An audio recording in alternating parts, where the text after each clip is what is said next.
that. Yes, get on up in here. Get on up in here. It's that time of day again. Live and direct, you already know. Welcome to Savage Sports Fan. I'm King Savage. Please like, share, subscribe. We're a new channel. We're trying to get this thing popping. Listen, I did see that Draymond Green signing with Golden State. They're going to regret that. They're going to regret that, huh? We'll do that another time. But listen, I want to talk about information that has been passed along to myself. You know, I hope everybody had a good weekend. You know, I hope you got that water up in you. It's kind of hot outside. You know, get the water up in you. Get that love inside of your body. You know, you think you're drinking enough water. No, you're not. You need to get a little bit more water up inside you. You know, but listen, let's talk about Michael Jeffrey Jordan. Michael, yes, my brother, my fellow Aquarius. I got some inside, piping hot info for y'all. Listen, you must understand about Michael Jordan. Michael, Kobe, LeBron, they kind of run on the same thing. They really don't like their name really associated with controversy. So everybody saw the video of the gentleman asking Michael, did he approve of Marcus dating larsa Pippen, which is Scottie Pippen's ex-wife. And Michael said, no, definitely not. No. And that video went viral. So let me tell you about the information that was passed along to me. Once that video went viral, it kind of caught Marcus by surprise. So Marcus Jordan, which is Michael Jordan's son, you know, Marcus called Juanita. Who's Juanita? Juanita is Michael Jordan's ex-wife.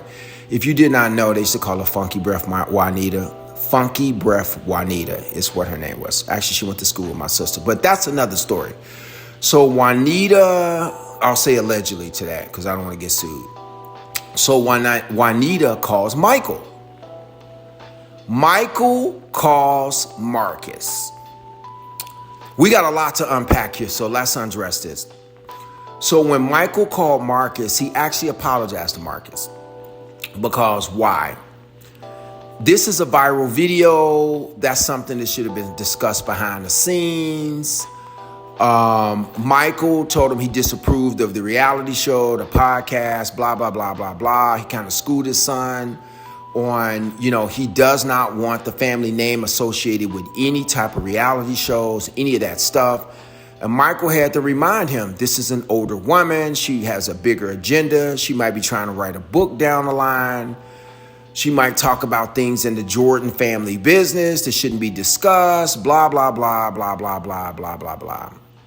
So Michael reiterated to his son he didn't want, you know, the name associated with any type of controversy and things like that. But the thing that's crazy to me is, one, why did Marcus call Juanita instead of calling Dad? So I'm kind of thinking they already probably got somewhat of a strain or not the best relationship. So why would Marcus call Mom and then Mom call Michael and then Michael call his son when Marcus just could have called his dad and they could have just got it on right there, but that didn't happen. So that kind of indicates to me that it's something already kind of shaky in that relationship.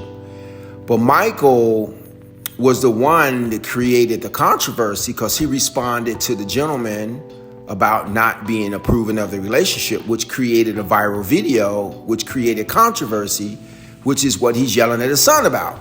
I understand Michael, he's thinking long-term controversy, but Michael was the one who should have probably never responded, but he created the viral video. So he's kind of reprimanding his son on things he's doing right now, which is kind of crazy to me.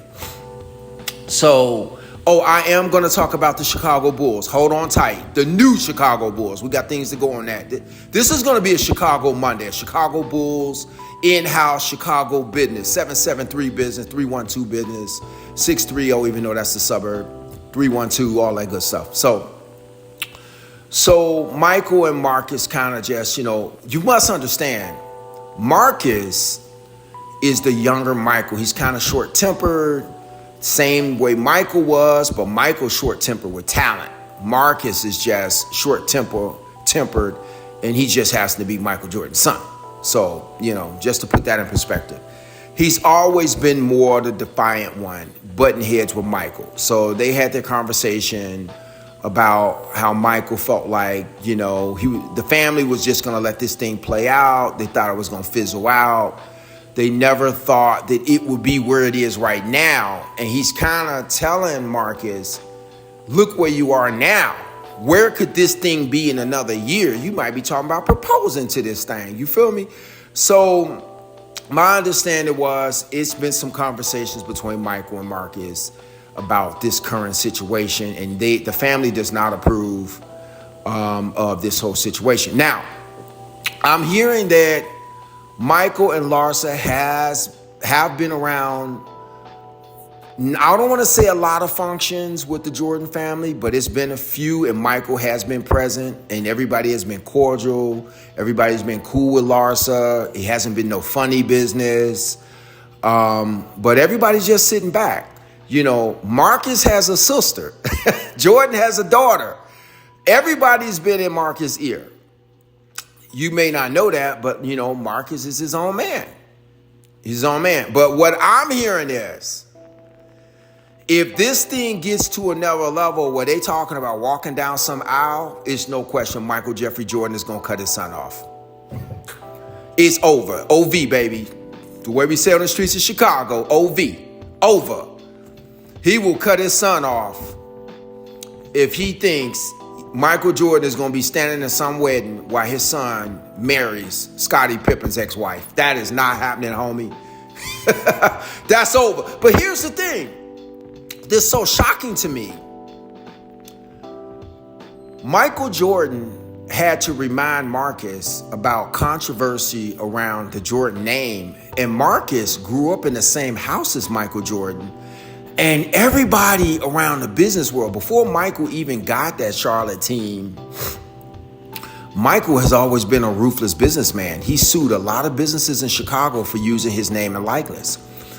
Inside the circles of the business world, Michael is known as, Mr. Motherfucker. Michael is Mr. Motherfucker. Sorry, YouTube, I had to go there. But so why does Michael need to remind his son about the name Jordan? People naming their kids because of Jordan. You should not have to be reminded when you grew up in the household with him. That's what's kind of shocking to me. So I don't know. But that's the information that's being passed along to you, boy. I thought I'd share that to you. Now, changing gears. I want to talk about this new Chicago Bulls situation, which this information was kind of passed along. Maybe I should talk about it in another video, but the Chicago Bulls what have they done in the free agency this year? I'm talking about Chicago Bulls 2023. These Chicago Bulls. Michael's not on the team. They're running all the highlights on Instagram and everywhere else to kind of try to gloss over the fact that they haven't done anything in free agent. Again, no big splashes, no big signing. We did get a couple defensive players. But I did think the Bulls had the best chance of getting Damian Lillard. But from what I'm hearing, the grumblings around Chicago is the Chicago Bulls have done everything except address the man in the mirror, Billy Donovan. A lot of free agents are not lining up to run and play for Billy Donovan. I'm sorry, less than 500 coach. If you did not know, the Chicago Bulls gave him an extension and never even announced it. It was leaked on ESPN 4 months after the fact. It was no press conferences, anything. The Bulls have just extended him out, and the players on the team didn't even know it. So those players got calls from their agents like, your career is going to go down in drains as you sit on a bench because of Billy Donovan being some quasi-college coach trying to be a pro. I don't think so. He's had his successes. He had his good seasons. He had his bad seasons. But he's about a 500 coach, maybe less than that. So the Chicago Bulls has a serious problem. I think they need to just go ahead, cut their losses. I think they need to go ahead and fire him. I know this sounds so crazy. You just gave him an extension a year ago. They allotted all this money to him. But look how this thing is going. No one's signing there. No one's buzzing. They're not making any moves. They're going to be in the land of mediocrity. We still have a lot of great young players. They didn't go after anybody. They could have got Damian Lillard. They could have got rid of Zach LaVine. They could have put Pat Williams with that deal. We could have put a draft pick. Damian Lillard could have been running out the Bulls in the same red and black that he had in Portland, but he would just be in the Midwest. And that's not happening. So, yes, if you are from Chi City, Chirac, whatever you want to call it, we are watching another offseason go right down the drain. And that is my 2 cents. Please like, share, subscribe. What do you think? Are the Bulls going to make a last-minute pitch? Maybe they'll do something by All-Star break. I think it'll be too late.